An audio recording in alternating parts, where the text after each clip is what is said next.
Amara always told herself kindness had a smell. Fresh bread, new book, rain after heat. The night she met Felix in the supermarket, the air smelled like rain. Junior was sleepy on the cart. The bus kept failing. Her boss's texts buzzed like mosquitoes. Felix appeared with a calm smile and a spare cash card. "Let me," he said, paying before she could argue. He crouched to Junior's level. "I'm Felix. What games do you like?" Junior brightened. Amara exhaled. Outside, he carried the rice sack to her kiki, insisting it was nothing. In the drizzle, he shrugged off his jacket and draped it over Junior's shoulders. "You look tired," he said gently. "Call me if you ever need a hand." He saved his number on her phone as Felix. Help. Back home, while light flickered and rain ticked on zinc, she stared at the name. Strangers didn't just pay, didn't notice kids, didn't lower their voice to match a weary woman's heartbeat. She told herself not to be foolish. But when Junior asked, half asleep, "Is Mr. Felix my friend now?" Amara whispered, "Maybe." The house smelled like wet earth and the beginning of something that felt like rest. Felix kept bumping into them, outside Junior school, near the pharmacy at church. When Amara's shift ran late, he offered to wait with Junior at the gate. The third time he texted, "He's restless. I'll take him for ice cream and homework time at my place." At the laundry, steam hugged her like punishment while she weighed risk against mercy. She typed, "Okay, thank you," and hated the relief that followed. They returned at 8, Junior buzzing. Video games, a framed photo of Felix with his cousins, a box of Lego. "He said I'm smart," Junior bragged. Felix laughed. "I only kept your champ busy so you could breathe." Amara noticed a tiny red flag. The seatbelt twisted in a photo Junior snapped, too much sugar on his tongue, but gratitude washed it away. Felix handed her a neatly written schedule of math practice and chores he'd designed with Junior. "Only if you like it," he said, backing away, palms open. In bed, Junior whispered, "He listens to me." Amara lay awake, warm with the dangerous comfort of being helped. Softness arrived like deliveries. Felix brought Jell-Off when Nipa took light, fuel for the generator, cough syrup when Junior sneezed. He fixed the hinge, called a plumber, negotiated down the rent like a big brother. On Sundays he whisked them to the beach early before crowds, so Junior could race the tide. He never came empty-handed. Crayons, sneakers, a second-hand tablet loaded with phonics apps.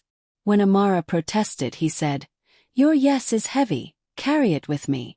Chica, her closest friend, frowned. Too much too soon. Felix made room for the doubt. "You can talk to Chica," he told Amara.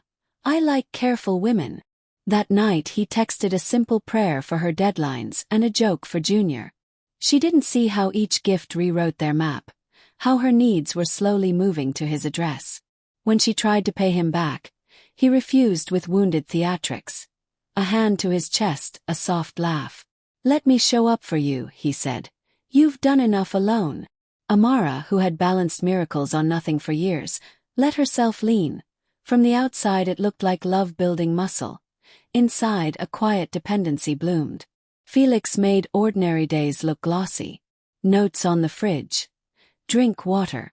Proud of you." Lunch packed with a smiley for Junior. He learned her routes, dropped her at work when the rain bullied the buses, returned after her shift with warm suya. He joined Junior's school open day and answered volunteers' questions like a parent. On a movie night at home, Junior fell asleep between them. Felix whispered, "I've always wanted a daughter." Amara laughed. "God will decide that one." And he grinned like he'd been invited to hope. Under yellow bulb light, she told him about the years of doing everything alone. He said, "You don't have to be a soldier all the time." When he pressed his forehead to hers, gentle as a vow, the door inside her swung open. Their first kiss tasted like long sleep and relief. She texted Chica, "I think I'm safe." Chica replied, "Careful." Later at PTA, he arrived with flashcards and a tray of meat pies. The teacher praised both parents' involvement, and Amara's heart lifted at the word both. She didn't notice how Felix answered for her, steering conversations. When he tucked a blanket over sleeping Junior and whispered, "We are already a family," she nodded. The proposal was small and devastating. On a Saturday, Felix set up balloons in the sitting room, asked Junior to wear his best shirt, and put on sunny Ade. He cooked egusi badly and grinned through it. Then he knelt, guiding Junior to hold the velvet box.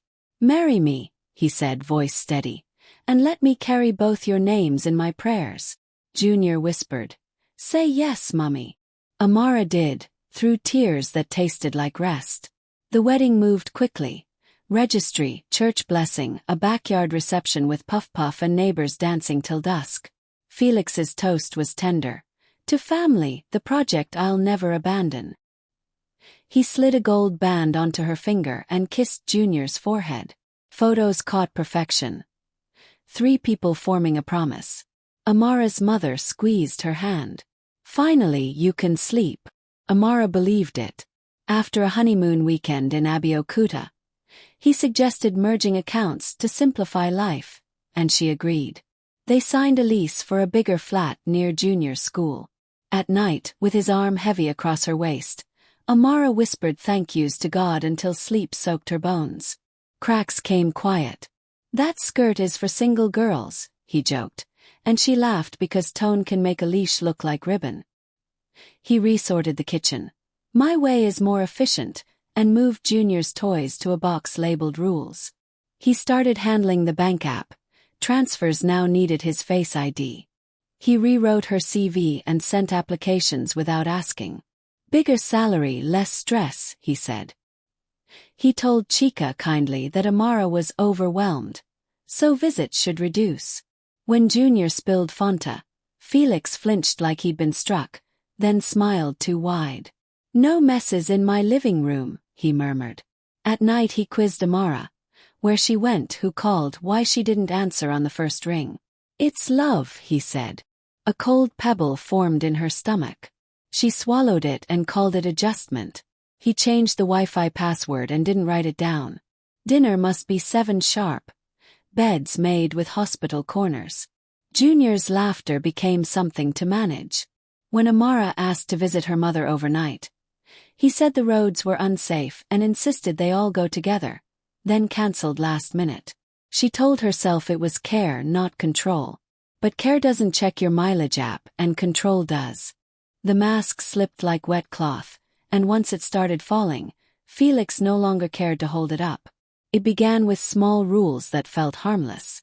Screen time limits for Junior, then later, screen time limits for Amara herself. "Transparency," Felix said one night, holding her phone in his palm like it belonged to him. He pinned her WhatsApp open, demanded she read her chats aloud, then sighed as though she had tested his patience. A camera appeared in the sitting room the following week. "For safety," he claimed. Amara didn't argue, but she noticed how his eyes often flicked to the monitor whenever Junior laughed too loudly. One evening, she returned from a late shift at the hotel to find him waiting outside in the car park. "Why didn't you pick up?" he barked. Before she could explain, he dragged her arm, marching her upstairs as neighbors stared. The next morning, he apologized with a bouquet larger than her kitchen table and a speech about how much he worried for her safety. He had a pattern: thunder in private, honey in public. At church he was the devoted husband, kneeling for prayers, hands raised high. After service, people praised his discipline and Amara's luck. In whispers, some even envied her. But in the car ride home, his smile dropped. "Next time, cover your shoulders," he muttered, turning the radio louder to silence her reply. Felix's control spread like roots in dry soil. He demanded she block Chica, saying her friend was a bad influence who didn't respect marriage.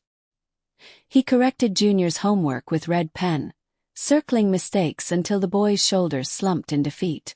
"Excellence or nothing," Felix would say, sliding the book back across the table. Junior began to whisper before asking questions, afraid of sounding foolish. One night, Amara gathered her courage and asked, "Are we even happy?" Felix didn't look up from his phone. Happiness is for children. Stability is love. I give you that. Be grateful. Her ring felt like a chain. When she closed her eyes, she saw gates instead of open doors. Felix's grip tightened in subtle ways. He timed her market runs, called every 11 minutes if she was out, checked her bag for receipts when she returned. He approved outfits, edited her Facebook captions before she posted, reminded her that her body, her time, her life belonged to him now. The worst moment came one evening when Junior drew a picture at the dining table. A house with no windows, no light streaming in, just walls. Amara knelt beside him, forcing a smile. Why no windows, sweetheart? Junior shrugged, chewing his pencil. So nobody sees us. The words stabbed her chest. She tucked the drawing away when Felix wasn't looking. That night, while lying beside him in silence, she finally admitted it to herself. She wasn't living in a marriage. She was living in a prison, and Felix held the key. Leaving was no longer a thought, it became a campaign. Amara started small.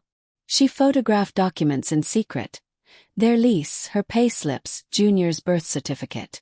She memorized phone numbers, tucked a little cash into an old powder tin, and hid a change of clothes behind the mop bucket. She taught Junior a code. 2 taps on the table meant be ready, and 2 missed calls meant pack your shoes. Chica, though banished from her phone by Felix's demands, became her silent ally.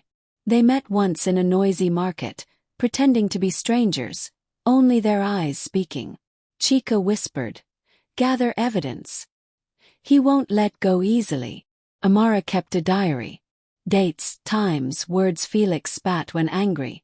Flowers he used to cover up the bruises he never left on her skin but always on her spirit. Each entry felt like stacking bricks for the wall she would one day climb over. Junior felt the shift too. He began sleeping with his shoes on, clutching a small backpack he'd packed himself with his favorite car toy and a torn photo of Amara smiling. Felix sensed it. His mood swung between suffocating sweetness and volcanic rage. One morning he cooked breakfast, fed Junior pancakes, kissed Amara's hand. By evening he accused her of cheating because she lingered too long at the shop. The house became dizzy, spinning between performance and punishment. The breaking point came on a night of blackout.